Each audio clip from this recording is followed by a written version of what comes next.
Bonjour à tous, bienvenue. Désolée pour les quelques minutes de retard. Je vous propose qu'on commence tout de suite, même si d'autres vont nous rejoindre, pour ce webinaire sur le photovoltaïque. Je vous remercie beaucoup d'être là aujourd'hui. En principe, vous devez voir mon écran, que je vais passer en plein écran.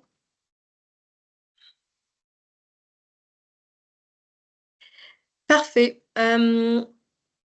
Bonjour à tous. Le but de ce webinaire, c'est d'essayer de balayer les questions sur le photovoltaïque. D'abord, avec un premier temps de présentation du contexte et des enjeux de la filière photovoltaïque. Alors, dans le contexte en plus actuel sur lequel on fera un petit point rapide. Balayer également les obligations réglementaires, les évolutions législatives et les dérogations possibles. Ensuite, les différents modèles économiques du photovoltaïque, puis partager des retours d'expérience d'opérations d'autoconsommation collective. Vous avez la possibilité de poser des questions et d'ailleurs, on a laissé pas mal de temps pour ces échanges. On prendra vos questions pour, après chaque présentation, donc après la présentation de Laurent, de Martin et de Hubert, pour répondre à vos questions. Le but de ce webinaire est d'être le plus concret possible.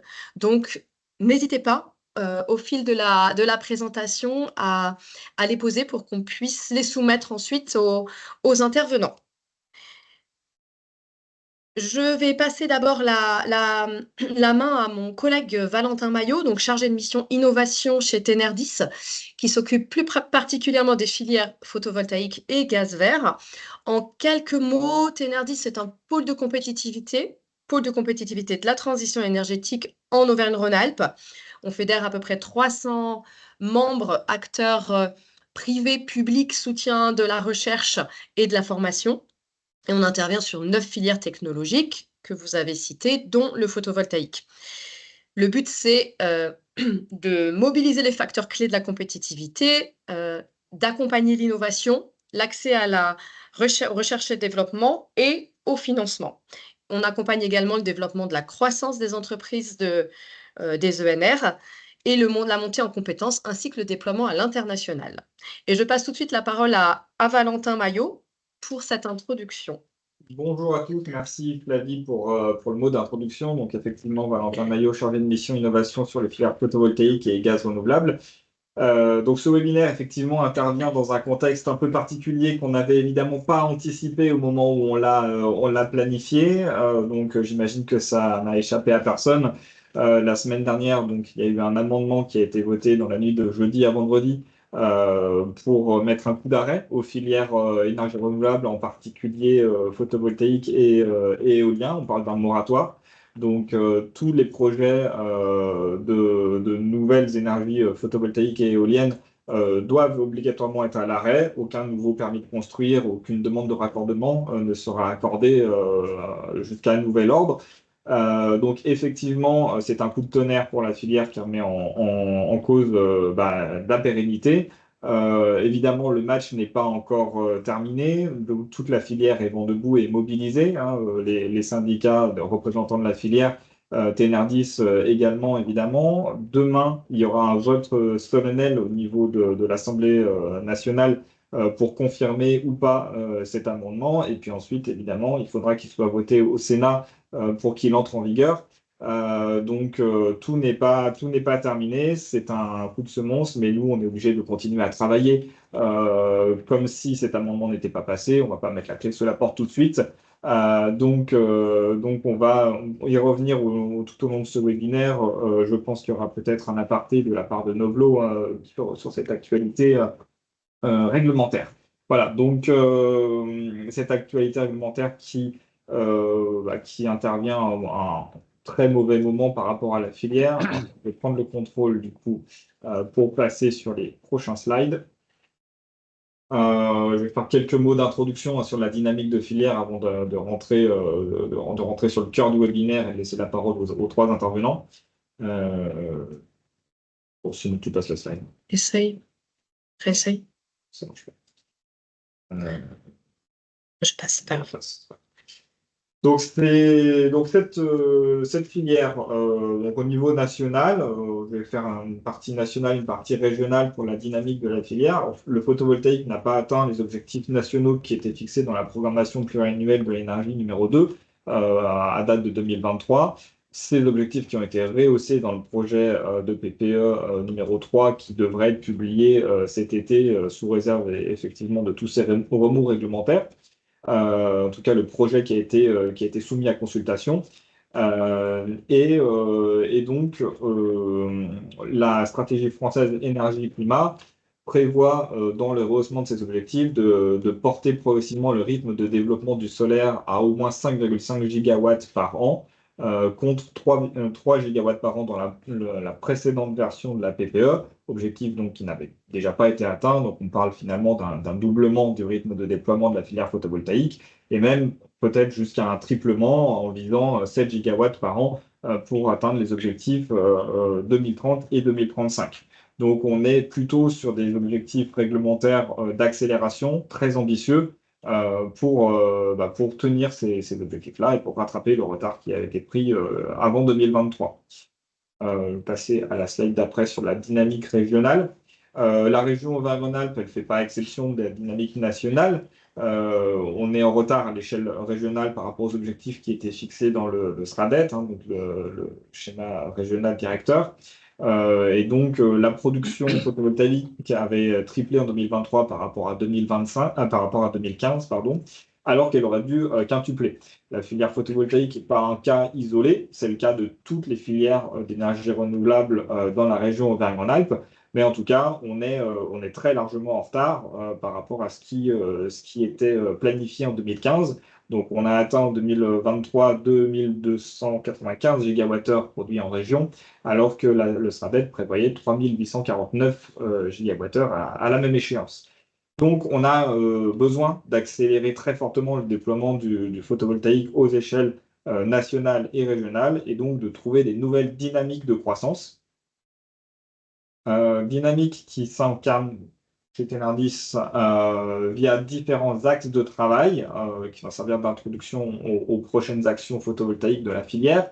Donc nous, chez Tenardis, on travaille sur les applications innovantes du photovoltaïque, donc l'agrivoltaïsme, le PV flottant, le PV sur toiture, le PV grand linéaire. On travaille évidemment sur la partie technologique, aussi bien au niveau des cellules, des modules, de la fin de vie des panneaux, l'électronique de puissance qui est une partie intégrante de la filière pour lui permettre son bon fonctionnement, et donc sur les modèles économiques innovants, en particulier l'autoconsommation collective qui fera l'objet d'une des présentations qui vont suivre. Voilà, j'espère avoir été pas trop long sur ce mot d'introduction et je vais tout de suite laisser la parole aux intervenants suivants. Merci beaucoup, Valentin. Je vais donc passer tout de suite la parole à l'un de nos adhérents Tenerdis sur la partie réglementation. Donc, Laurent, je te laisse la parole, je coupe mon micro. Bonjour à tous. Écoutez, ravi de l'organisation de ce webinaire qui arrive dans une actualité particulière sur le sujet sur laquelle je vais revenir tout de suite. En deux mots, je suis Laurent Bidault, avocat associé au cabinet Novelo. Nous sommes membres de Tenerdis. Nous sommes un cabinet d'affaires et d'immobilier qui intervient dans le secteur privé et public, et notamment sur les questions d'urbanisme, d'aménagement, d'énergie au sens large. Et nous sommes basés à Paris, Lille et Lyon, d'où le lien avec Tenerdis. Voilà, et on va tout de suite aborder la question des obligations réglementaires. J'ai pas la main sur le support, du coup, est-ce que... voilà, merci beaucoup. Alors, j'ai fait ici un petit rappel du cadre réglementaire, puisque c'est plus que certaines autres matières, le droit de l'énergie et le droit du photovoltaïque, c'est quand même un enchevêtrement de règles et de réglementations. Et donc, il est important quelque part de clarifier l'ensemble pour, on va dire, démystifier ce droit. Alors, c'est un droit particulier en termes d'évolution, puisqu'il subit, on va dire, les injonctions et les évolutions, les incitations multiples de la part à la fois de l'Union européenne, du gouvernement ou des parlementaires. Et donc, c'est un droit qui est quand même en constante évolution, notamment sur sur les objectifs. On en reparlera, les objectifs, par exemple, de couverture des parcs de stationnement ou des bâtiments tertiaires.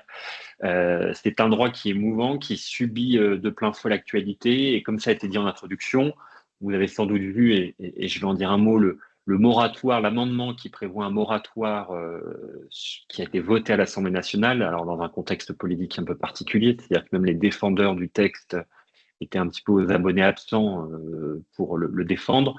Mais très concrètement, bon, un moratoire, qu'est-ce que c'est? Ça prévoit qu'on suspend on suspend tout nouveau projet en matière de photovoltaïque et d'éolien d'ailleurs, ça concerne les deux. On les suspend jusqu'à ce qu'il y ait, alors c'est un peu flou là-dessus, qu'il y ait un rapport qui soit rendu qui démontre l'efficacité de ces moyens de production d'énergie. Bon, alors, c'est un contexte politique particulier puisque c'est un amendement qui a été porté notamment par la droite parlementaire soutenue par l'extrême droite, avec une forte volonté de réintroduire au cœur de la réglementation énergétique le nucléaire.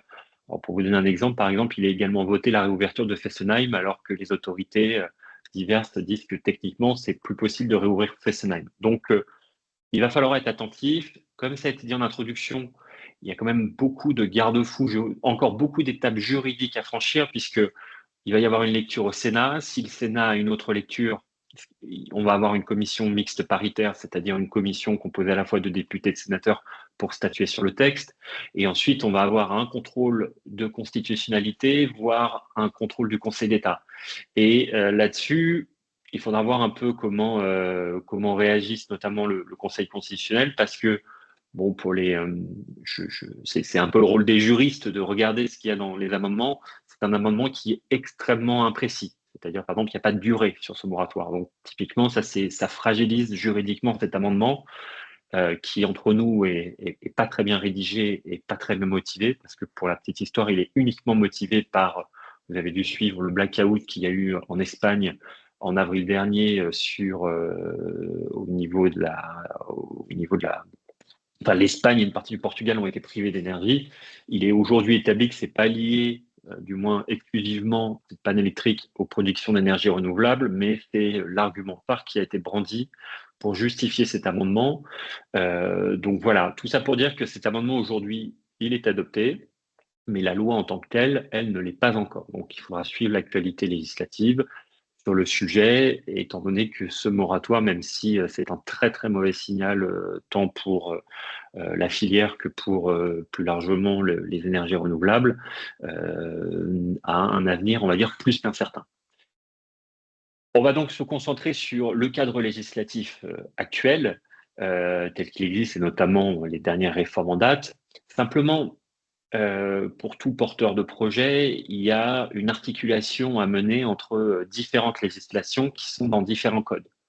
On a d'un côté, et c'est important de l'avoir en tête, puisqu'on va y revenir dans le différent panorama des règles qui peuvent s'appliquer à un projet, on a déjà en premier lieu le code de l'urbanisme. Le code de l'urbanisme, très concrètement, ça va réglementer les règles d'implantation du projet. Est-ce que le projet que j'implante à tel endroit, il est conforme aux règles d'urbanisme? Alors, pour ceux qui sont néophytes sur le sujet, le code de l'urbanisme prévoit des dispositions générales. Par exemple, en fonction de la hauteur, de la hauteur d'un projet ou de la surface créée par un projet, il va dire si c'est simplement une déclaration préalable de travaux, donc un régime, une autorisation plus simple, on va dire, à avoir, plus légère, si je devais être très concret, ou un permis de construire, où pour le coup, c'est une autorisation un peu plus lourde. Donc, on va avoir cette hiérarchie des normes.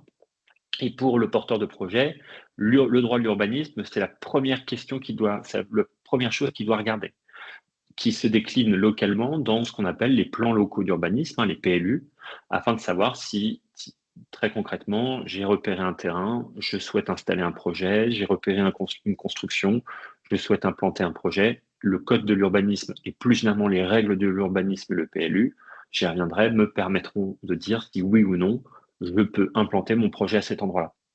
Donc c'est vraiment les règles, quelque part, les plus, quand on veut déjà construire son projet, implanter son projet, les règles les plus importantes.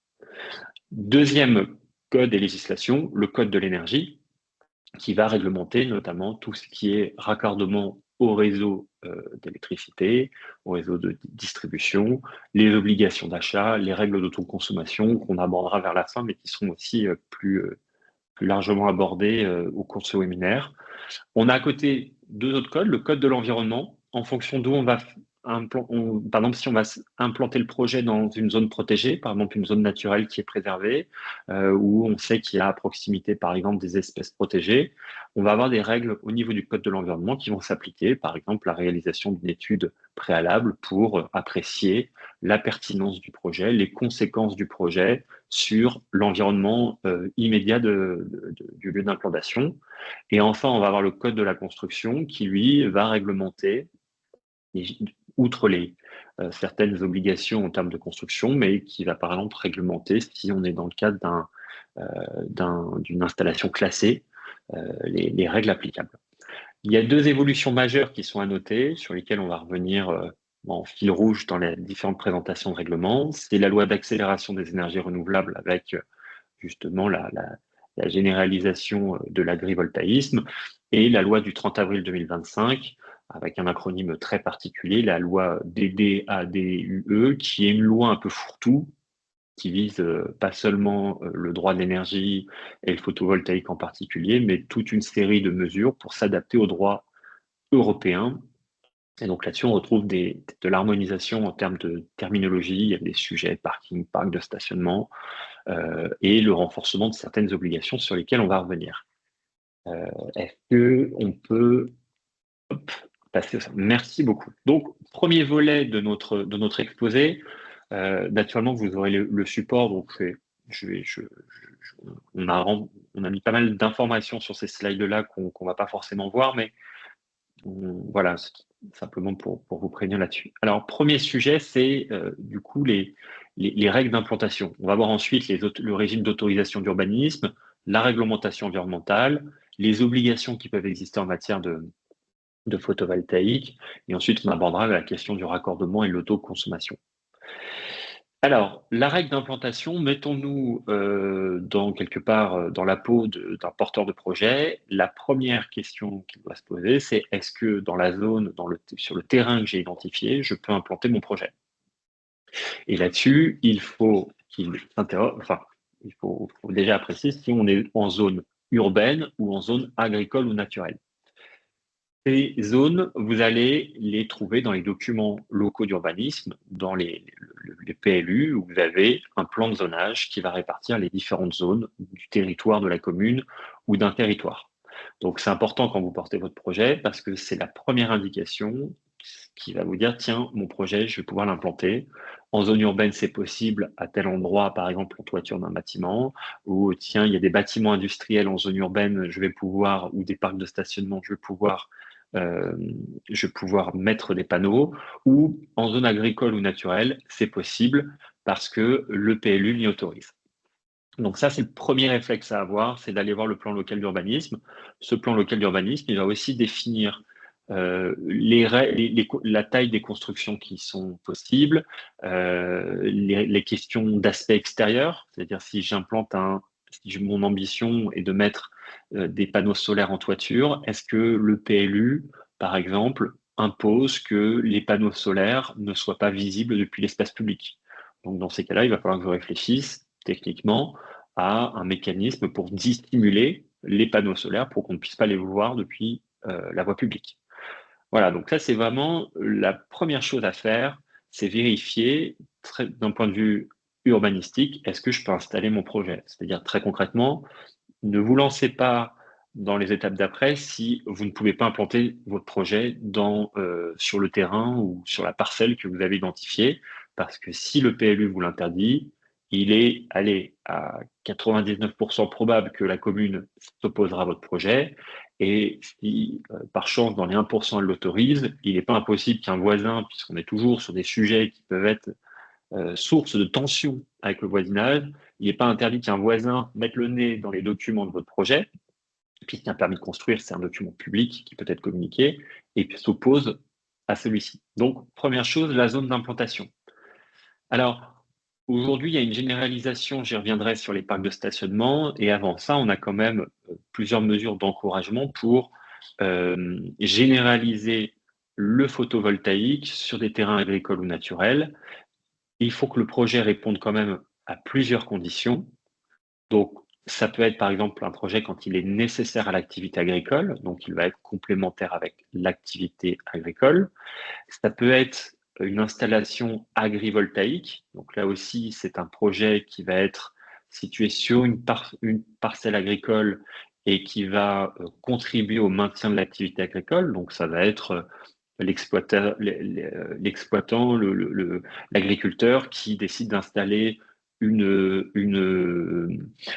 modules de panneaux solaires sur ses étables ou au milieu de ses champs, tout en laissant pâturer ces bêtes au pied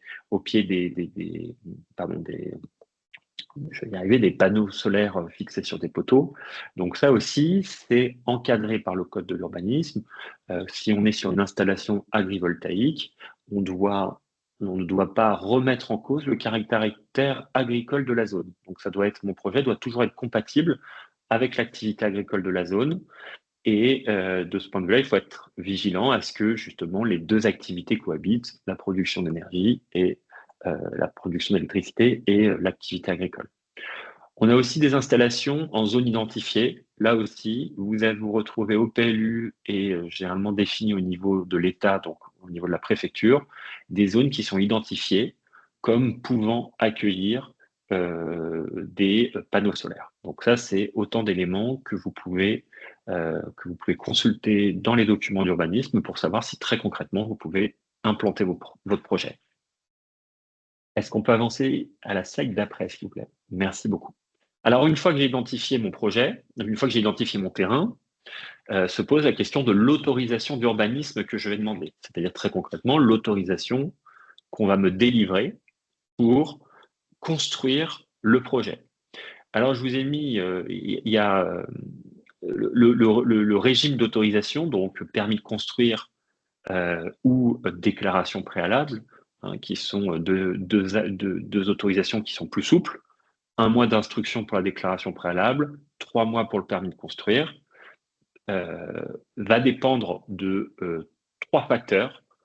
La sectorisation du projet, est-ce que je suis dans un secteur protégé ou est-ce que je ne suis pas dans un secteur protégé?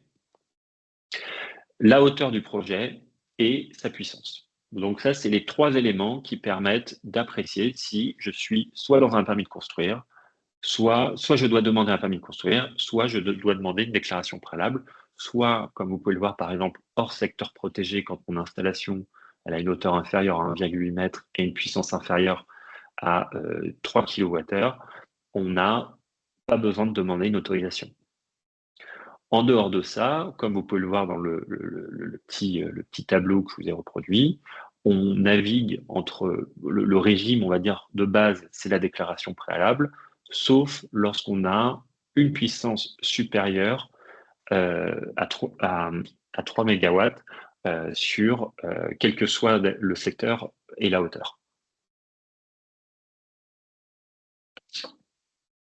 Donc, ça va être les 3 éléments qui vont vous permettre. Le secteur protégé, vous allez le définir au moment où vous allez identifier votre terrain et le zonage. Et ensuite, en fonction de la nature de votre projet, de sa puissance ou de sa hauteur, vous allez pouvoir définir l'autorisation qui va être obligatoire. L'autorisation, vous retrouvez ces documents CERFA qui sont disponibles sur le site service public ou sur les sites des mairies, où vous allez remettre votre document à la mairie. Elle va vous donner un récépissé et passer ce délai-là, pour la déclaration préalable, vous avez un délai d'instruction d'1 mois. À défaut de réponse dans ce délai d'1 mois, vous avez une autorisation tacite.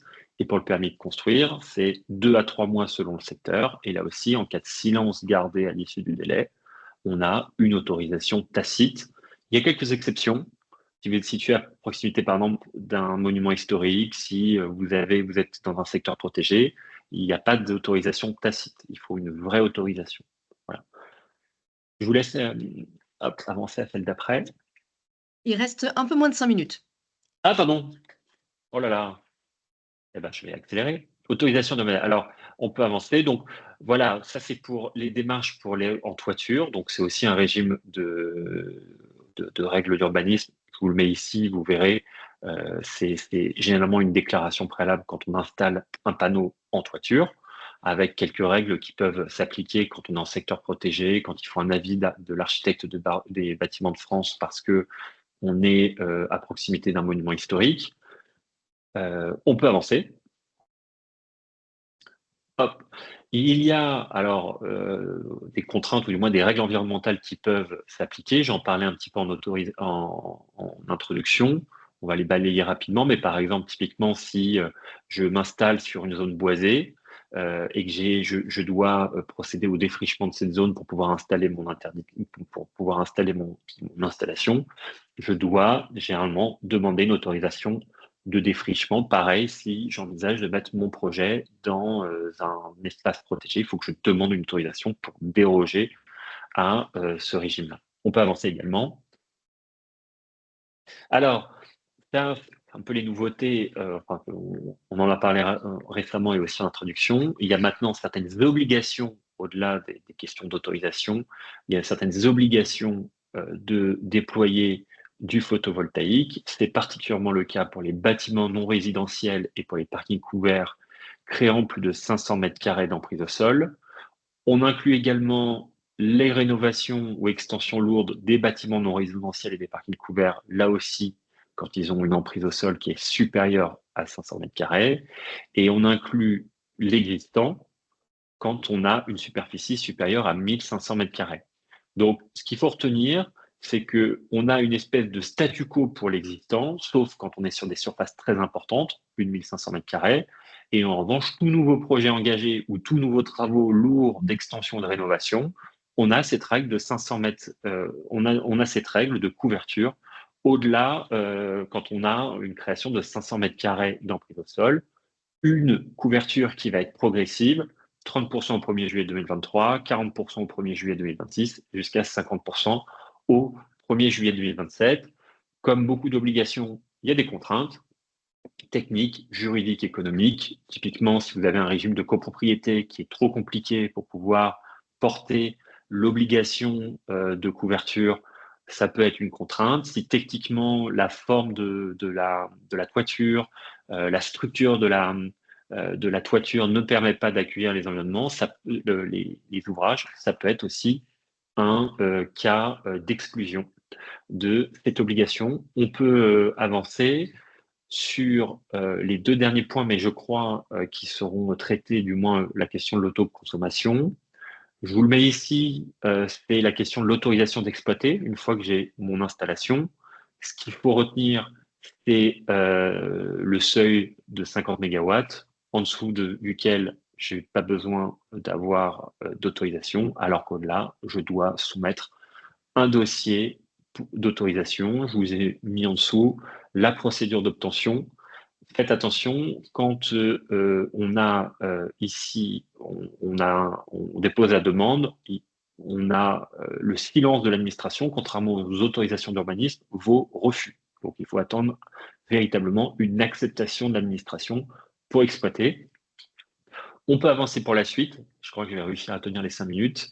La question du raccordement, c'est un point aussi important. Je vous ai mis ici les démarches à faire auprès du gestionnaire du réseau pour se raccorder au réseau d'électricité. Vous aurez toutes les informations là-dessus et on peut terminer avec une slide sur l'autoconsommation qui sera, je crois, traitée par un autre intervenant. La slide d'après, voilà, où on en parle beaucoup en ce moment sur ce sujet-là, même si le tarif de rachat, mais c'est un autre intervenant le dira mieux que moi, le tarif de rachat est en baisse, ce qui met là aussi un coût par rapport à cet objectif d'autoconsommation collective. L'autoconsommation collective, c'est on consomme ce qu'on produit. Là aussi, je vous ai mis la réglementation applicable, enfin les grandes lignes de celle-ci. Encore une fois, vous aurez le support. Voilà, je crois que j'ai tenu les 5 minutes. Oui, oui, très bien, merci. Merci Laurent, c'était un peu rapide effectivement, mais l'objectif c'était que vous puissiez poser vos questions, comme l'a proposé Valentin effectivement dans le chat, et peut-être de partager des cas concrets et des questions que vous vous poseriez sur vos situations à vous. Est-ce que, est-ce que vous avez des questions auxquelles Laurent pourrait maintenant vous répondre?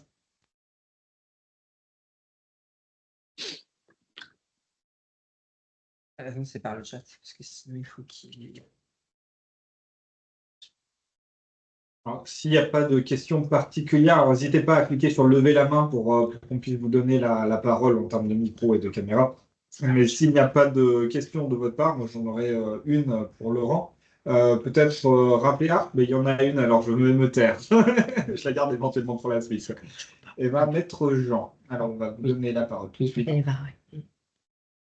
Et si vous pouvez éventuellement vous présenter voilà, en introduction de votre question, voilà, pour pouvoir situer votre demande, ce serait parfait. On va son micro, non. Eva. On va son micro. Vous pouvez normalement. Ouais, c'est bon, Eva, tout bon? Ouais. Oui, bonjour. Oui, du coup, Eva Maître Jean, Tonon Agglomération, chargée de transition énergétique. Je suis avec mon collègue qui avait une question. Oui, bonjour, Romain Deveau, pareil, Tonon Agglomération. Je voulais juste savoir pour les obligations de panneaux en toiture pour les parkings de plus de 1500 mètres carrés, pour les surfaces de plus de 500 mètres carrés, etc. Quels étaient les petits astérix, on va dire, les exceptions? Alors, les exceptions, il y en a. Bon, c'est naturellement le législateur, quand il s'agit de définir, sachant que c'était en plus des lois qui ont fait l'objet de beaucoup de débats, contraintes techniques, juridiques et économiques. Vous me direz, ma réponse ne va pas beaucoup vous avancer, mais le législateur a laissé quelque part une forme de flou sur le sujet. Après, si on raisonne en termes opérationnels, typiquement, vous avez aujourd'hui des ouvrages qui sont gérés en copropriété, où parfois ça nécessite d'avoir l'accord de l'assemblée des copropriétaires, par exemple des ouvrages des bâtiments tertiaires, où vous pouvez avoir un régime de copropriété, et si l'assemblée ne s'entend pas, eh ben, c'est un peu comme les ravalements, vous n'aurez pas le projet, on ne peut pas installer le projet. Donc, voilà, par exemple, un exemple concret de contraintes juridiques qui pourraient s'opposer à ce sujet-là. Vous avez, d'un point de vue technique, il était souligné de mémoire dans les travaux, vous avez quand même on va dire, des contraintes techniques et économiques.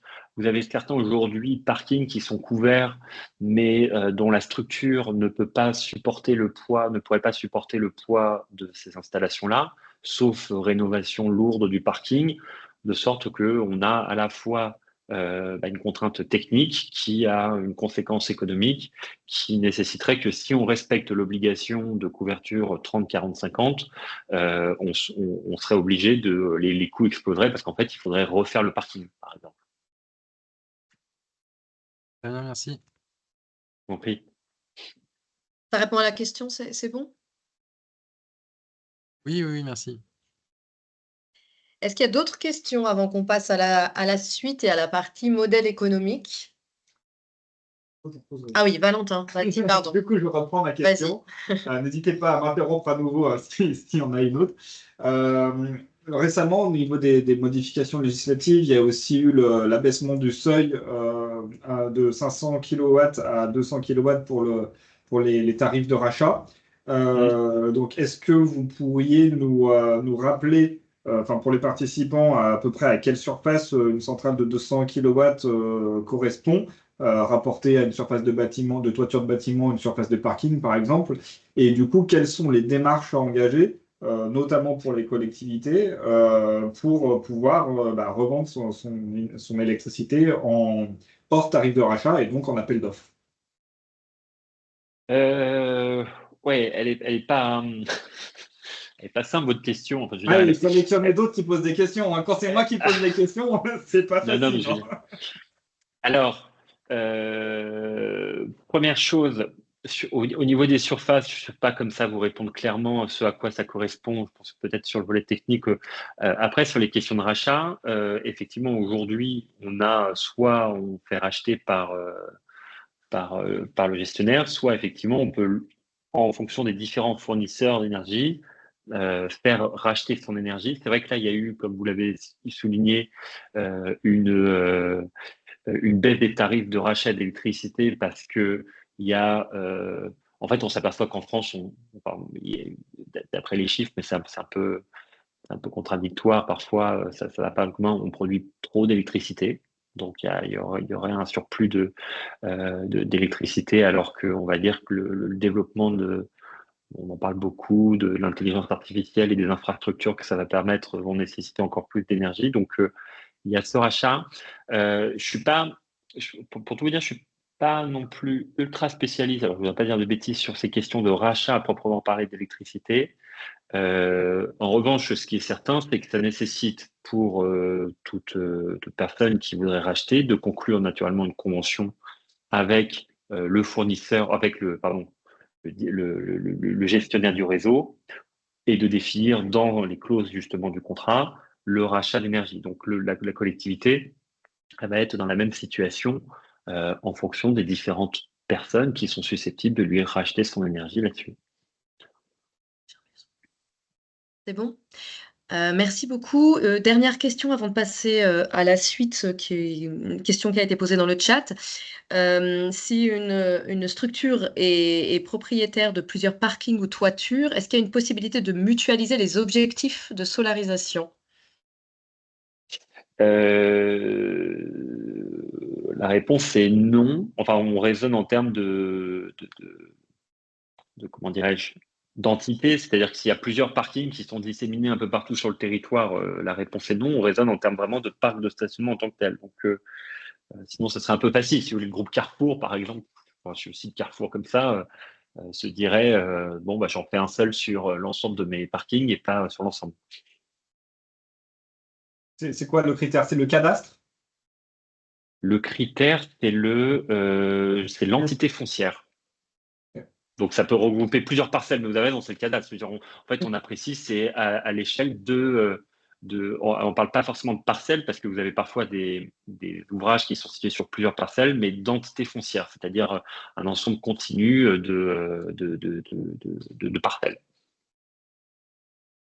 Donc, en Merci. fait, si vous avez plusieurs parcelles, plusieurs parkings situés sur la même entité, on peut. Si vous êtes sur si elles sont disséminées à différents endroits, on ne peut pas mutualiser.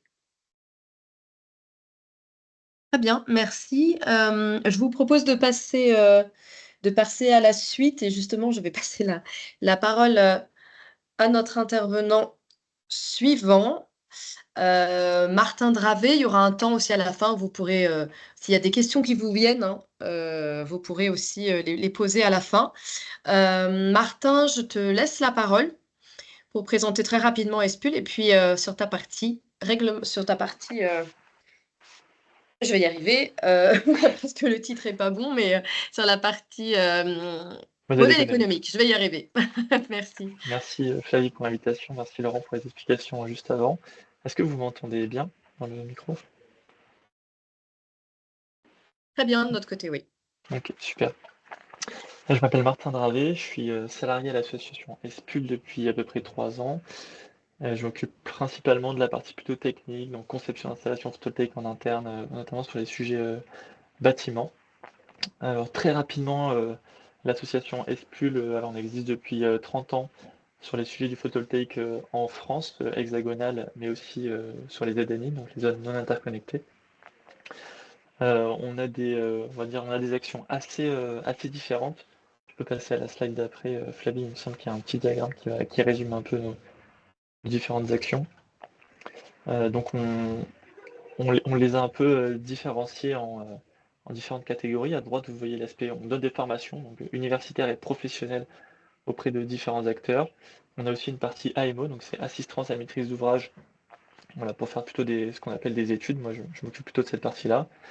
Et après, on a énormément d'autres aspects sur la partie exploitation. On exploite en propre des installations photovoltaïques. La partie recherche et développement, notamment sur les réseaux électriques. Et lever des freins, donc plutôt lever des freins sur la partie donc plaidoyer, analyse du cadre réglementaire, notamment avec les obligations de solarisation aussi, où on met à jour ces informations sur notre site photovoltaïque.info, que je vous conseille d'aller voir si vous ne le connaissez pas, en toute impartialité. Et voilà, donc ça nous permet d'avoir un point de vue assez large du spectre. Donc merci Flavie de mettre le rythme. Donc sur la partie dispositif de soutien, aujourd'hui on est dans ce cadre-là. qui signifie que de 0 à 500 kW en bas, donc c'est la puissance photovoltaïque installée sur notre zone, on a aujourd'hui l'arrêté du 6 octobre 2021 qu'on appelle le S21 qui va régir un peu le cadre. Et donc lui, il nous donne des tarifs d'achat. Donc il nous dit, ben voilà, si vous respectez les différentes conditions que je ne vais pas citer aujourd'hui, mais que vous pouvez retrouver par ailleurs, si vous respectez les différentes conditions, vous avez le droit, vous êtes éligible à ce que EDF-OA vous achète l'électricité. Je dis bien le mot achète et pas rachète parce que c'est deux métiers un peu différents. Donc au-delà de 500 kW, vous avez ce qu'on appelle les appels d'offres de la Creux. Donc c'est une mise en concurrence des dossiers. Donc voilà, j'ai mis à haute consommation, mais parce qu'il existe plus trop, il existe encore aujourd'hui officiellement, mais il n'y a pas de période qui ont été données. Et donc, comme l'a dit Laurent et d'autres personnes auparavant, le cadre il évolue et notamment il y a des projets pour septembre qui vont arriver. Donc, si tu passes les slides, Flavie, il y a des animations. Donc, notamment, on est en attente d'un arrêté petit PV sol, petit parc photovoltaïque au sol, qui va pouvoir nous donner des tarifs d'achat, donc savoir quel modèle économique on va pouvoir avoir pour les installations de 0 à 1 méga pour le photovoltaïque au sol. Et pareil, il va y avoir des conditions. Et à l'intérieur de l'arrêté du S21 aujourd'hui, on va un peu séparer des parties. Donc on va rester en guichet ouvert. Guichet ouvert, ça veut dire je postule, je fais une demande pour avoir un tarif et on me l'accepte obligatoirement si je respecte les différentes conditions. Ce qui se fait aujourd'hui de 0 à 500 kW. Et donc demain, ils veulent passer de 100 à un seuil plus élevé en appel d'offres simplifié dont on va dire dont les détails ne sont pas encore connus à ce jour. Ça va être publié notamment ça devait être fait en juillet, ça va sûrement être en fin septembre. Voilà, et ils vont aussi modifier, si tu passes l'animation d'après, le fait d'être en contrat d'achat, donc d'avoir un contrat d'achat fixe avec un tarif qui est fixe, avec la plage qui est au-dessus, à partir de 200 kW crête, il faudrait être en contrat de gré à gré. Enfin en contrat de complément d'achat, pardon. Contrat de complément de rémunération, donc on fixe un tarif cible, et celui-ci, donc ça ne change pas la rémunération de la personne qui est propriétaire du contrat d'achat, dans le contrat de complément de rémunération. Par contre, ça va changer derrière comment sont valorisés les kilowattheures sur les différents marchés. Voilà, c'était un peu pour donner un peu le cadre des dispositifs là-dessus. J'ai pas le temps de rentrer dans les détails, mais sachez que vous pouvez retrouver ces informations sur photovoltaic.info par exemple. Donc il y a 3 grandes modalités de raccordement en réseau qui sont connues dans le cadre notamment réglementaire en France. La première, c'est l'injection de la totalité de la production. Donc je vais avoir un tarif d'achat qui va être fixe pendant 20 ans et je vais vendre la totalité de mon électricité.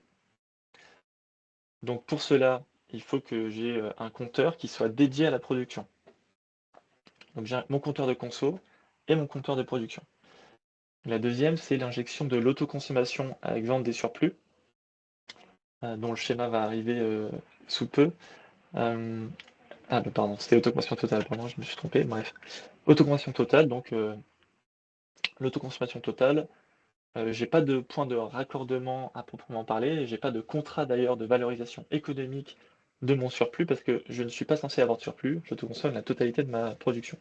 Et celui du milieu, donc l'injection du surplus, comme son nom l'indique, on va autoconsommer la partie qui va effacer notre consommation et le surplus va être valorisé sur l'électricité à un tarif qui sera différent de celui de la vente de totalité. Et donc j'ai qu'un compteur, j'ai mon compteur de conso et c'est via celui-là que je suis raccordé au réseau. Donc dans les prochaines 9 minutes, on va être ensemble, je vais aborder 6 types de valorisation économique. Et si on a le temps lors des questions, pour aller un peu plus loin sur le stockage virtuel, sur l'autoconsommation collective, mais qui va être traité dans un retour d'expérience après. Donc la prochaine slide, voilà, on peut passer vite, elle liste un peu tous les différents points qu'on va aller voir. Donc avec les dispositifs de soutien de l'État qui sont à gauche, en fonction de si on valorise le surplus ou la totalité, c'est les mêmes dispositifs de soutien, à l'exception de la autoconsommation sup 500 kW crête. Mais aujourd'hui, ils n'ont pas publié de différentes périodes, donc on peut pas utiliser ça. Donc voilà, je vais commencer par parler de la vente en totalité. Donc la vente en totalité, je rappelle, hein, le point clé, c'est il y a un compteur qui est en plus de notre compteur de conso, ce qui nous dit en fait qu'il va y avoir un coût de raccordement qui va être de toute façon présent. Tu peux passer à la slide d'après, voire même aux 2 slides d'après. Ouais, nickel, celle-là. Donc comment on valorise notre électricité? On va avoir notre contrat d'achat avec EDF-OA, donc l'acheteur obligé. C'est possible d'avoir un contrat d'achat avec un autre acheteur sur les marchés. Par contre, il faut le trouver. C'est hors cadre du S21. Mais dans ce cas-là, c'est avec EDF-OA. Donc, il y a des tarifs qui sont publiés sur le site de la Creux, que nous on publie sur photovoltaic.info, je vous ai mis le lien en dessous, là-dessus, qui sont en fonction des différents kilowattheures qu'on va produire là-dessus. Les points qui sont importants à savoir, c'est que ces tarifs-là, ils sont par trimestre. Donc là, moi, je vous ai mis les tarifs du trimestre actuel, donc du 28 mars au 30 juin 2025. Pour savoir quand est-ce qu'on va être dans cette date-là, il faut regarder la date complète de raccordement. Donc si on va faire une demande de raccordement, on va envoyer les différentes informations, et quand Enedis nous dit, ou notre personne gestionnaire du réseau va nous dire ok, les documents que vous avez envoyés ils sont complets, cette date de complétude du dossier de raccordement, c'est celle qui fait office de date de sécurisation économique, donc la date à laquelle on sait notre trimestre tarifaire, et donc on sait notre tarif d'achat. Donc là voilà, vous voyez le tarif d'achat. Si vous avez une installation entre 9 kW et 36 kW, vous savez que votre électricité, vous allez la vendre totalement à ce tarif-là, donc 12,95 centimes. Et donc pour savoir vos recettes sur l'année, vous multipliez ce tarif-là par votre production. Donc soit vous faites une simulation de production quand vous n'avez pas encore de projet, soit avec votre système de supervision, vous pouvez exporter votre prod pour savoir voilà, vos recettes. Donc vous voyez qu'en bas à gauche, là, inférieur à 9 kW, j'ai mis non éligible, mais avant il y avait des petits rectangles. Ça signifie qu'en fait, avec l'arrêté modificatif qu'ils ont publié, il n'est plus possible d'être éligible en vente de la totalité en dessous de 9 kW. Et c'est pareil pour la marge de 100, le segment pardon, de 100 à 500 kW. Le tarif va diminuer en passant à 9,5 fois un coefficient un peu mystérieux que j'aurai pas le temps de présenter dans le détail ici, mais il s'agit d'un coefficient qui vient indexer le délai, selon le délai que vous avez entre votre demande complète de raccordement et votre mise en service de l'installation. Donc plus vous mettez de temps à avoir la mise en service, moins vous avez un tarif qui est intéressant. Globalement, c'est ça que ça veut dire. Donc voilà pour l'autoconsommation en totalité, la vente en totalité. Oui, j'en ai pas parlé, mais il y a un plafond. Si vous allez au-delà de ce plafond, vous avez une limite à 4 centimes. Donc vous passez de 12,95 centimes par exemple à 4 centimes à partir de ce plafond de production. Ne vous inquiétez pas, il est assez haut, ça arrive assez peu.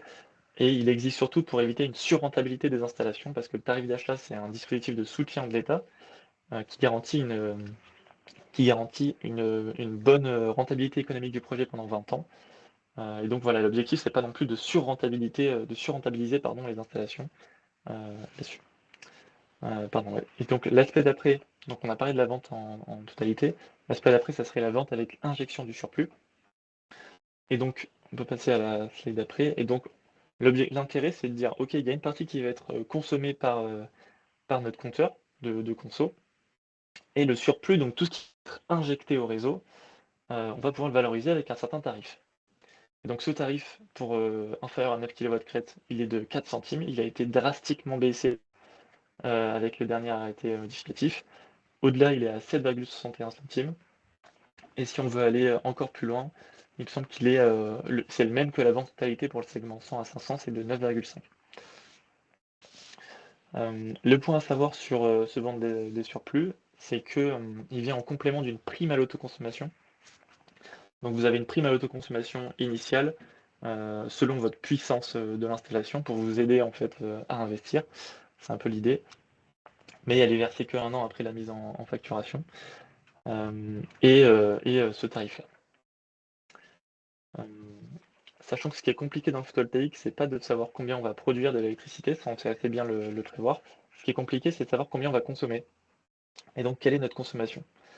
Ça c'est le point un peu compliqué dans le photovoltaïque. Voilà, pour ce mode de valorisation, c'est celui-ci. C'est le même lien que les slides d'avant pour aller voir les différents tarifs. Donc là, je vous ai mis les différents coûts différentes primes à investissement selon votre voie de crête, donc selon votre puissance installée de votre installation. Il n'y a pas de prime à investissement supérieure à 100 kW de crête, vu que le tarif pour la vente totalité et pour l'injection avec le surplus est le même. Tu peux passer à la slide d'après. Rapidement, c'était un petit schéma pour vous remettre dans la tête les différents éléments. Quand on est consommateur avec une production en toiture, on est ce qu'on appelle aux yeux d'Enedis autoproducteur. Et donc il faut bien avoir un contrat de fourniture d'électricité pour notre consommation. Il faut bien avoir un contrat d'accès au réseau, donc avoir fait une demande de raccordement avec le GRD, qui est souvent Enedis, et un contrat d'achat des excédents ou de surplus. Et donc dans notre cadre législatif S21, réglementaire, pardon, c'est plutôt EDF-OA, mais c'est possible d'en avoir d'autres. On peut passer à la slide d'après, je suis le timing de près. Donc je vais parler maintenant de l'autoconsommation collective, qui est un mode de valorisation. Pendant longtemps, on ne se posait pas trop la question, on se disait, bon, il y a un producteur, un consommateur. La réponse, elle est facile, c'est l'autoconsommation avec vente des surplus que j'ai présenté juste avant. Maintenant, si on commence à se poser la question de, si on a plusieurs producteurs pour plusieurs consommateurs, comment est-ce qu'on peut valoriser le surplus? Comment est-ce qu'on peut s'organiser en interne pour ça? Et donc l'idée, il y a un cadre qui a été créé pour s'organiser là-dessus. L'idée, c'est aujourd'hui, il faut créer une PMO. Donc c'est une personne morale organisatrice. Tu peux passer à la slide après, il y a un petit schéma pour expliquer ça. Ça sera sûrement plus présenté dans le détail après, mais le schéma, c'est encore celle d'après. Ouais, nickel. En gros, la personne morale organisatrice, son rôle, c'est de regrouper les producteurs et les consommateurs pour organiser la répartition de la valorisation de l'électricité. En gros, c'est de dire, OK, on a N producteurs, comment on va se les répartir avec les N consommateurs? Et donc, le point important, c'est bien d'avoir une convention d'autoconsommation avec le gestionnaire du réseau, donc souvent Enedis. En fait, pour avoir de l'autoconsommation collective, il faut être raccordé, parce que l'autoconsommation collective, c'est une répartition virtuelle des kilowattheures au niveau des compteurs. Et donc l'électricité, elle va forcément passer par réseau, donc il faut que toutes les installations de production et de consommation soient raccordées au réseau. Donc nous, notre intérêt quand on vous parle de ça, c'est de dire, en fait, faites votre installation de manière classique, en autoconsommation du surplus, et après vous pourrez toujours par la suite la passer en autoconsommation collective via le cas de créer un peu cette personne mal organisatrice qui est souvent une association là-dessus. Et donc il faut bien que les consommateurs ils aient leur fournisseur d'électricité de leur côté, que les producteurs ils aient bien l'acheteur des excédents, que les producteurs ils aient bien leur acheteur des excédents au cas où il n'y ait pas assez de consommation sur l'ensemble de la boucle d'ACC pour quand même valoriser, avec ce que j'ai présenté précédent, l'électricité. Donc j'aurai pas le temps de vous présenter les slides d'après, mais je pense qu'on pourra peut-être les fournir là-dessus, ils sont assez intéressantes. De toute façon, vous pourrez les lire, ils sont assez bien faits. Ça montre un peu les points d'attention pour les différents modes de valorisation. Donc ceux-là avec les ventes de surplus pour la vente totalité et les différents points avec quelques liens là-dessus. Tout à fait, oui, on fournira et le webinaire est enregistré aussi, donc pour ceux qui veulent diffuser ce qui a été partagé pourra l'être et on vous enverra évidemment la présentation. Merci beaucoup. Je passe donc rapidement sur les contenus. Est-ce que vous avez des questions pour Martin? Lever la main. T'as donné la... Moi, je donne le micro pour une personne qui lève la main, mais là, il n'y a personne pour l'instant. Oui. Bien leur préciser qu'ils peuvent lever la main. Tout est clair? Non? Alors, une question. Est-il obligatoire de créer une PMO avec structure juridique ou peut-on fonctionner par convention? Je vois que Hubert allume son micro. Tu veux répondre, Hubert?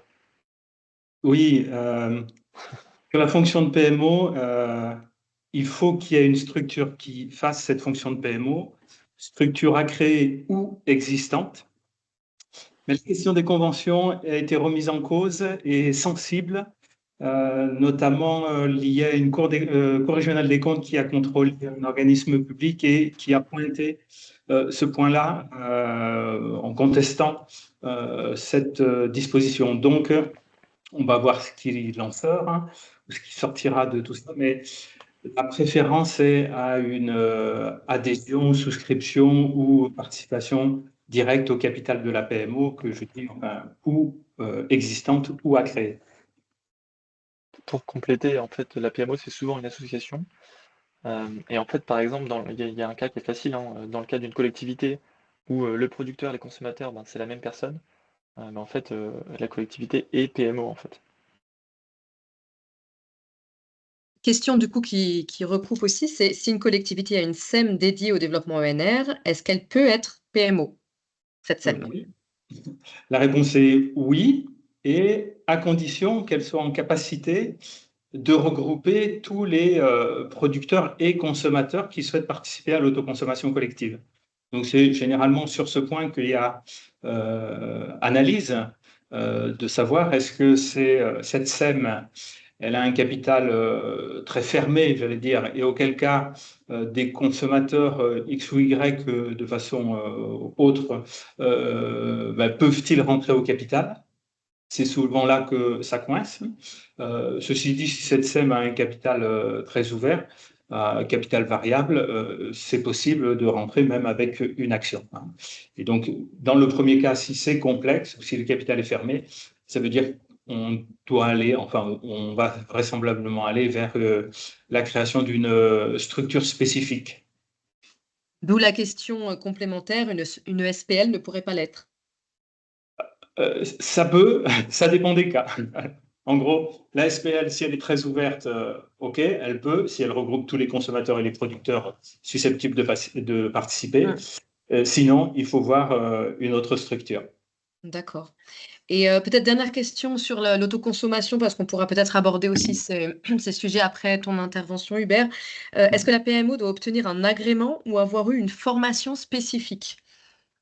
Alors, non, la PMO a juste comme fonction principale, enfin on peut dire trois fonctions. La première, c'est de regrouper producteurs et consommateurs au sens de l'article 315.2 du Code de l'énergie, hein, et qui fait référence aussi au droit européen sur les communautés d'énergie. Donc ça, c'est une première fonction. La deuxième fonction, c'est d'être l'interlocuteur de Enedis, hein, du gestionnaire de réseau, donc souvent Enedis. La troisième fonction, c'est qu'elle a un rôle d'animation quand même important parce qu'elle est entre producteurs et consommateurs, elle les relie, donc ça la place dans un rôle particulier. À ce titre, elle n'a pas d'autorisation ou d'agrément particulier à avoir, hein. Ce qui est peut-être fait référence, c'est l'autorisation pour le producteur, qui est à la charge du producteur, qui fait un peu débat ou qui est un peu... c'est une disposition en place peu appliquée, susceptible d'être appliquée. Donc et qui dit que tout producteur qui vend au client final, donc y compris l'autoconsommation collective, doit détenir une autorisation de type fournisseur, ou alors avoir quelqu'un qui lui délègue cette autorisation. Merci. Est-ce que vous avez d'autres questions, peut-être sur d'autres modèles? Je n'ai pas mis en place. Alors, moi, je ne vois pas qui a pris la parole, mais peut-être que vous pouvez ouvrir votre micro si vous voulez échanger en direct. Il faudrait lever la main pour que je puisse identifier. Hop. Voilà. Ouais. Hop. Donc, autoriser le micro. Voilà, comme ça, Vous pouvez activer le micro normalement. ça sera plus simple. Vous pouvez activer le micro. Je vais l'activer, toi. Je suis pas sûr. Parce que j'ai pas. Non, il faut que Par contre, lui, normalement, vous devez pouvoir activer votre micro maintenant. Ou sinon, poser la question peut-être de manière plus détaillée dans le chat, si vous voulez.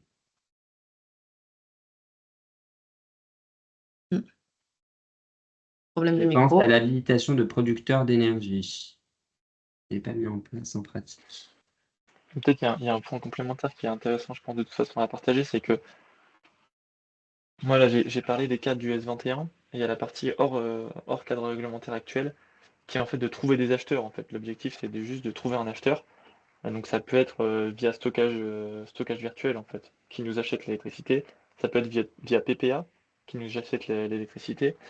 Et en fait, dans tous ces cas, Le point que moi j'ai envie que vous reteniez, c'est qu'il faut trouver un responsable d'équilibre dans les cas hors dispositif réglementaire. Un responsable d'équilibre, en fait, c'est celui qui est garant de tous les kilowattheures qui sont dans son giron. Donc s'assurer que ceux qui rentrent sont égaux à ceux qui sortent, que peu importe le côté. Et donc dans le cas des dispositifs réglementaires actuels, EDFOA est responsable j'ai oublié le mot, pardon, est responsable d'origine, j'ai oublié le mot, c'est pas grave. Et donc il faut absolument en trouver un, en fait, dans le cadre des PPA, dans d'autres cas. Et ce point-là, il est assez compliqué. Voilà, c'est peut-être ce que je voulais ajouter en complément. Merci. Je vous propose qu'on passe à la suite et que éventuellement vous gardiez vos questions pour la fin. Hubert, c'est à toi. Je te laisse la parole. D'accord, merci. Bonjour à toutes et à tous et merci pour cette invitation. Donc, Hubert Remieux, président de la société Notea, membre de Tenerdis depuis longue date, notamment avec Acoprev. Et donc,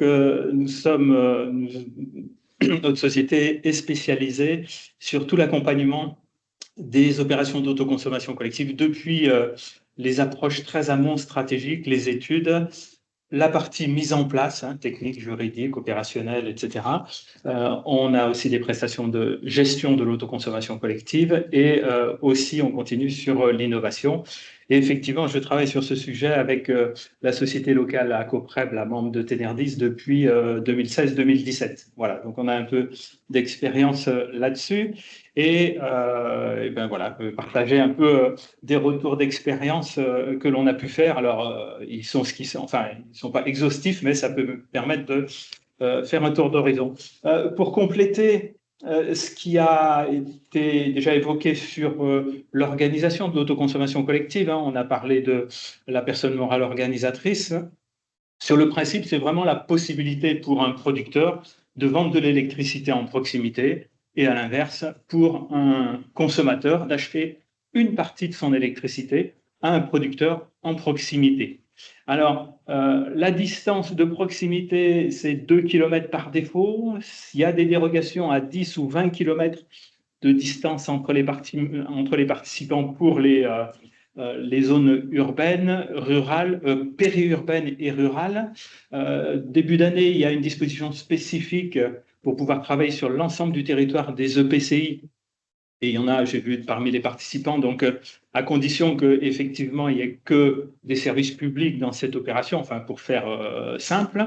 Et puis très récemment, les pompiers permettent d'accéder directement à une distance 20 km. Donc c'est une réglementation qui bouge régulièrement, favorablement, et qui a quelques agitations, notamment en ce moment là sur une exonération éventuelle, peut-être pas des droits d'accise, mais voilà, ça fait partie de l'agitation du moment. On peut avancer. Voilà. Alors, à mars, Enedis publie régulièrement chaque trimestre les chiffres. Là, à mars, on était à 883 opérations autoconsommation collective. Les dernières informations là qui circulent, c'est qu'on a passé les 1000 opérations et on voit bien une croissance forte des opérations en nombre. Il y a même quelques études qui prévoient plus de 10 000 opérations à moyen terme. Mais effectivement, c'est un levier ou une forme de valorisation intéressante et qui a un avenir important. On peut avancer. Alors, voilà. Concrètement, alors, des opérations qui ont été mises en place, qui sont en train d'être mises en place. Je vous propose quelques exemples, comme je vous disais, pas forcément exhaustifs, mais il se trouve que là, Enotea, on a travaillé ces temps-ci avec 3 entreprises qui sont des négoces de matériaux. Alors, il y a peut-être une épidémie de ce côté-là, mais en tout cas, des négoces de matériaux qui, dans un premier temps, permet de valoriser l'électricité sur plusieurs sites, bâtiments qui sont distants, qui ne sont pas forcément à proximité. Là, il faut traverser la route. Là, c'est de l'autre côté de la zone d'activité. Donc, différentes configurations. Et bien, un point de production à installer à sur un bâtiment, notamment sur des bâtiments neufs ou rénovés, permet une autoconsommation sur le site en tant que tel, mais souvent on a des hangars de stockage qui ont fait une consommation, et l'autoconsommation multisite collectif permet d'alimenter d'autres points de consommation, l'atelier ou le magasin qui est plus loin. Et auquel cas, quand on est dans cette situation où le producteur et les points de consommation appartiennent à la même entreprise, hein, ou à la même collectivité, hein, c'est le même schéma, on est sur une opération qui est dite patrimoniale parce que effectivement on utilise ou on alimente le patrimoine de la même société. Et dans ce cadre-là, on a une organisation qui est simplifiée parce qu'en termes de personnes morales organisatrices, là on l'a déjà vu, bien souvent c'est l'entreprise existante, on n'a pas besoin de contrat ni de de facturation entre les entreprises pour permettre cette situation. Et sur ces entreprises-là, et on voit ce schéma se développer, on commence souvent à l'échelle des bâtiments de l'entreprise, et puis ensuite, quand l'opération est installée et quand on a des surplus encore disponibles qui sont conséquents, il y a une ouverture pour que le producteur vende à d'autres entreprises en proximité. Et là, effectivement, on est dans une autoconsommation ouverte, un peu plus à organiser de façon un peu plus conséquente. Hein. Voilà. On peut avancer. Alors, là, c'est pour illustrer l'impact des prix et les prix du moment, les prix actuels, où on a des prix de l'électricité qui ont été sur les années précédentes qui ont été hauts, voire très, très, très hauts. Et donc, on a mis en place, ou on a fait des études dans un cadre tarifaire où les entreprises achetaient de l'électricité à des prix très, très élevés. Donc, c'était extrêmement intéressant en temps de retour. Et puis là, sur cette étude que l'on a conduite, donc dans le Grand Est, la communauté de communes a financé les études. Qu'est-ce qu'on a eu et quel est l'impact qui fait que l'on attend cette opération, ce projet mis en attente? C'est que effectivement, on a bien un producteur qui est en capacité de mettre un 500 kW crête sur des bâtiments à étendre et existants. Hein. On a bien des entreprises sur cette zone-là. Par contre, l'impact prix a joué là, et effectivement, le producteur a pu vendre sa production à 11,26 centimes. Et les voisins, entreprises voisines, achetaient à ce moment-là, en début d'année, leur électricité à des prix quasi similaires. Donc, l'impact réduction de la facture était faible, et donc cette opération est en attente. Et ça illustre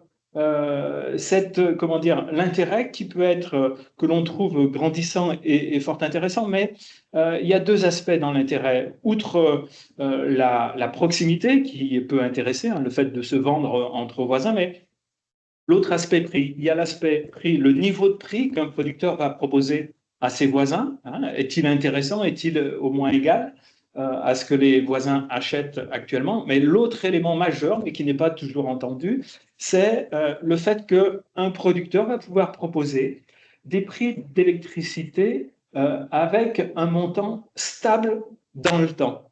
Et ça, c'est un élément majeur, c'est-à-dire qu'un producteur peut dire, ben voilà, je vous propose mon électricité à 10 centimes, par exemple, ou 11 centimes du kilowattheure, peu importe le niveau, mais je peux vous dire que ce prix sera stable sur les 3 ans, 5 ans, 10 ans, 15 ans, voire 20 ans qui viennent. On peut aller sur du long terme. Et ça, c'est un élément fort et intéressant qui peut avoir de la valeur. Alors, pas tout le temps, mais il y a un certain nombre d'acheteurs qui sont attentifs à ces situations. On peut avancer. Voilà. Là, j'ai mis un exemple d'autoconsommation collective qui se prépare. Donc, c'est dans l'Ain, la plaine industrielle de l'Ain, où là, on a un projet avec une capacité de production importante de 6 mégas. Voilà une opération d'autoconsommation collective avec une visée sur l'ensemble d'un parc, d'un parc industriel à une taille importante. C'est intéressant. Alors, nous, on n'a pas travaillé directement sur ce projet-là, mais c'est intéressant de voir qu'on a des opérations qui ont beaucoup débuté sur des petites tailles, 30, 50, 100, 200 kilowatts crête, et de plus en plus, on voit cette évolution vers des opérations beaucoup plus conséquentes. On peut avancer encore. Voilà. Ici, sur la zone de Rovaltain à Valence, bon, c'est la zone où on a installé notre entreprise, hein, on est à la pépinière Rovaltain. Il y a une opération d'autoconsommation collective qui a débuté à petite taille entre 3 entreprises et qui a vocation à organiser un développement plus fort à l'échelle de l'ensemble de la zone d'activité de Rovaltain, qui, par ailleurs, travaille beaucoup sur les sujets durabilité, enfin, avec la certification ISO 14001. Donc, ça va très bien dans le contexte, l'environnement général de cette zone-là. Hein. Voilà, on peut avancer encore pour continuer un peu sur le panorama. À gauche, à Saint-Agrève, donc en Ardèche, on a une mairie qui avance sur la solarisation de parking et qui veut valoriser l'autoconsommation avec l'autoconsommation collective sur son patrimoine et ouvrir à d'autres. On peut faire le tour, aller plus à l'ouest avec à Saint-Nazaire un projet qui avance sur la zone, sur le projet, enfin la zone sur l'estuaire de Saint-Nazaire, avec nos collègues à Cajoul qui sont aussi adhérents au Ténerdis, et puis aussi dans l'Est d'autres collectivités comme Damary-Lélis qui a fait une rénovation de gymnase et qui va ajouter l'autoconsommation collective. Alors, ce qu'on peut voir effectivement, c'est que sur les zones d'activité avec les entreprises, il y a souvent, enfin en tout cas pour initier, favoriser ou lancer ces opérations, eh bien, l'intervention croisée des entreprises et des collectivités pour faire avancer ces sujets-là. Et je pense que, voilà, avec les évolutions du financement des énergies renouvelables et au-delà du contexte très ponctuel là, dont on a parlé, les mécanismes d'obligation d'achat sont en baisse quant au niveau d'intervention et on voit effectivement apparaître ou se développer beaucoup plus fortement l'autoconsommation collective pour prendre le relais dans certains cas pour la valorisation de l'énergie produite. Voilà ma présentation. Ben voilà, les questions. Allez-y, n'hésitez pas. Il y a un certain nombre d'entre vous qui sont impliqués ou qui s'interrogent sur des questions d'autoconsommation collective sur leur territoire ou sur leur zone. Allez-y, vous avez les spécialistes qui pourront répondre à vos questions. Soit en levant la main, soit dans le chat. Le temps que vous puissiez écrire, j'en pose une à Hubert de mon côté pour rebondir sur la conclusion. Est-ce que tu peux nous donner des ordres de grandeur de prix de revente aux autres autoconsommateurs, des fourchettes évidemment, pour situer en fait la rentabilité de l'opération par rapport aux tarifs de rachat ou en tout cas de revente des autres modèles économiques qui ont été présentés avant?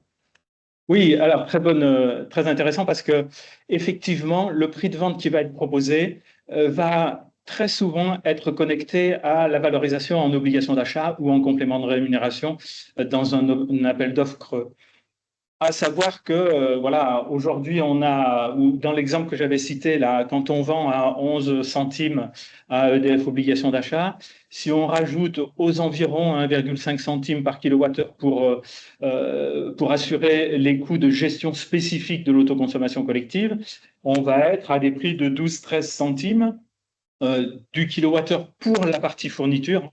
Je vous fais grâce un peu de la complexité, mais de la composition du prix. Ce 12-13 centimes, on peut dire qu'il n'est pas très compétitif pour le moment. Par contre, sur des appels d'offres ou des guichets ouverts actuels ou futurs, où on est à 9,5, peut-être 9 centimes valorisés auprès de EDF obligation d'achat, ou peut-être du 8 centimes qui sortira, je ne sais pas, sur les appels d'offres simplifiés, Eh bien, quand on peut positionner un prix de vente de l'électricité à ses voisins autour de 10 centimes, là, ça commence à avoir de l'intérêt. Et puis, cet intérêt va manifestement être modifié ou va être beaucoup plus important dans une perspective partagée par beaucoup d'évolution à la hausse des prix de l'électricité. On avait des prix très très bas avant, on a eu une crise avec des prix très très très hauts. Actuellement, on a des prix de marché qui sont redescendus tout en étant supérieurs à avant, et on a une tendance haussière qui se dessine, un rythme qui sera ce qui sera, mais voilà. Donc voilà, effectivement, selon les puissances, mais quand on arrive aujourd'hui à proposer de l'électricité à 10-11 centimes, ça peut avoir de l'intérêt. Merci. Une question aussi du côté de Valence Romand Agglo, justement, puisqu'on en a parlé. Est-ce qu'avec des consommateurs citoyens, est-ce qu'il est possible d'imaginer une revente très basse, voire gratuite? Donc un modèle de soutien, en fait, à la démarche. Alors oui, on peut tout imaginer en termes de distribution d'énergie. La question, cette question, on a eu à la traiter sur un kilowattheure social ou un kilowattheure de soutien ou un kilowattheure gratuit. C'est dans le modèle économique côté producteur. Comment on finance l'investissement et le fonctionnement qui alimentent ces kilowattheures à prix réduit? Mais avec une collectivité, on avait réfléchi. Enfin, on avait lancé l'idée, et le sujet est en cours, c'est de dire, effectivement, au lieu que comment dire, l'action sociale d'une commune soit de payer des factures impayées pour telle ou telle personne, on pourrait, en parallèle ou en remplacement ou en plus, affecter des kilowattheures d'un site de production financé par la commune et dont la destination est d'avoir une action sociale. Et auquel cas, là, oui, on a le moyen d'organiser une intervention soutien social avec un équipement qui est là. Et cet équipement, effectivement, on le paye une fois, il est là pour 30 ans. Donc, on peut organiser de l'action sociale ou un bouclier tarifaire sur du long terme. Merci beaucoup pour cette réponse. Est-ce qu'il y a d'autres questions?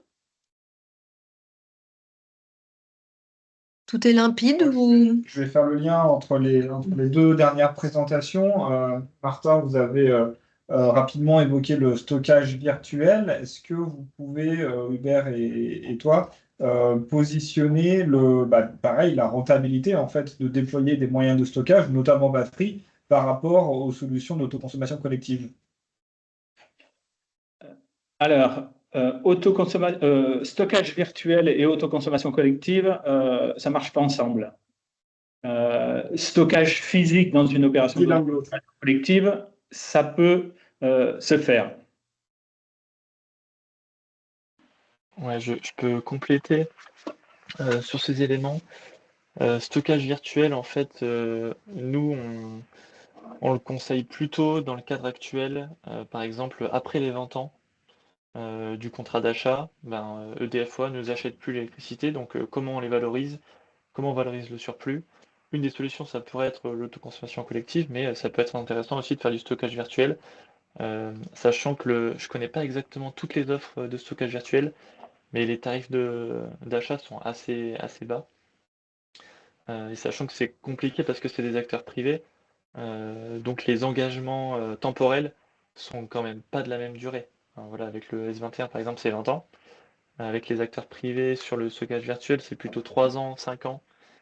Donc c'est dur d'avoir des rentabilités fortes sur ces durées-là. Sur les stockages physiques, alors stockage virtuel, qu'est-ce que c'est? Les stockages virtuels, en fait, c'est au lieu d'avoir une batterie, on considère que le surplus de notre électricité, on va le stocker sur le réseau électrique. Et il y a un acteur qui va compter un peu ce qu'on stocke sur le réseau électrique et qu'on va pouvoir, par exemple, reconsommer en hiver ou revendre à un autre moment, à une autre période. Donc en fait, voilà, c'est un peu un stockage sur le réseau électrique qui est un peu différé là-dessus. Son objectif, c'est de dire, en été, par exemple, je produis beaucoup, je ne peux pas tout autoconsommer, je vais peut-être pouvoir consommer ou vendre une partie de ma propre d'été en hiver, par exemple. C'est un des leviers que peut avoir le stockage virtuel. Et sur le stockage physique, en fait, nous, on considère que c'est plutôt pertinent d'avoir des stockages physiques à grande échelle, donc notamment sur des grands parcs de batteries et sur des installations en fait de taille classique ou de petite taille. Le réseau joue très bien son rôle et avec les dispositifs actuels, il n'y a pas besoin en fait de mettre de stockage physique. Je pense que voilà, ce que je viens de dire, ça va évoluer dans les 5 prochaines années parce que le coût de la batterie, il descend en flèche, les tarifs aussi, donc voilà, il faut aussi trouver d'autres modèles économiques qui peuvent sortir de terre. Mais nous, on va plutôt essayer de chercher des solutions techniques de stockage à grande échelle parce que notamment les matériaux sont pas abondants. Donc il faut les utiliser de manière collective, c'est un peu ce qu'on en pense. Merci pour ces explications et effectivement pour la définition du stockage virtuel. Encore quelques questions ou on peut aussi vous partager peut-être un sondage si vous souhaitez être mis en relation avec l'un de nos interlocuteurs ou avec Tenerdis par la suite.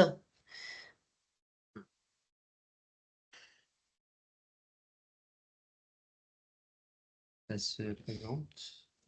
Voilà. Normalement, vous avez il y a le sondage qui est normalement affiché à l'écran. Donc voilà, si vous êtes intéressé, n'hésitez pas. J'ai aucune visibilité sur qui répond, mais après je peux mettre afficher les résultats, mais Alors, ça affiche pas tout, je Je pense. vois en même temps qu'on a la deuxième question Ouais. sur participer au webinaire du 15 septembre. On n'a pas encore introduit, donc à la limite, je vais peut-être en dire, Ah oui, ça affiche en dire un mot. L'objectif, hein, c'est de proposer, là maintenant qu'on a vu les obligations réglementaires et les modèles économiques, de proposer un webinaire qui va rentrer plutôt plus en détail sur les solutions technologiques qui sont possibles pour déployer le photovoltaïque. Revenir sur les cadastres énergétiques. Donc, cadastre énergétique, c'est connaître le potentiel solaire de son territoire pour savoir où le déployer de manière pertinente, combien de panneaux permet l'optimum économique. Et puis, les solutions innovantes, plutôt sur le photovoltaïque en toiture, notamment le PV léger, qui permet de s'adapter aux toitures qui ont des charpentes qui n'ont pas été conçues à la base pour la surcharge des panneaux photovoltaïques, et donc sur lesquels il y a aussi des contraintes d'assurance. Donc avec un acteur local, Eliop, qui est une start-up qui s'est industrialisée l'année dernière dans la région Auvergne-Rhône-Alpes et qui propose des panneaux légers qui permettent de répondre à cette problématique-là.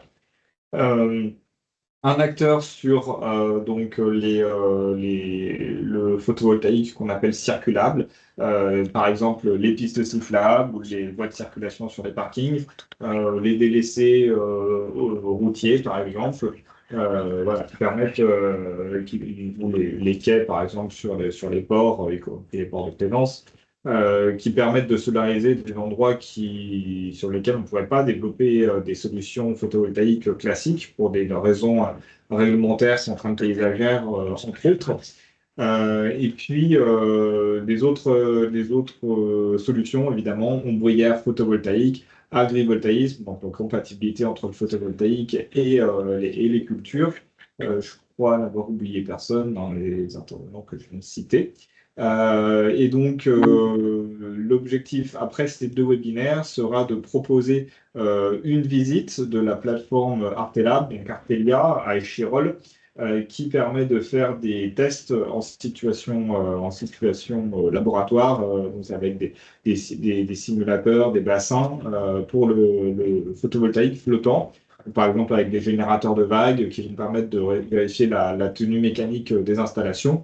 Et donc d'articuler une demi-journée autour de ça sur le photovoltaïque flottant, donc qui se tiendra cette fois-ci en présentiel. Voilà pour l'éclaircissement, on va dire, sur les questions qui étaient posées dans le sondage. Un petit peu pris de l'avance sur les slides d'après, mais l'essentiel, c'est que vous ayez le contenu. C'est le dernier slide, effectivement.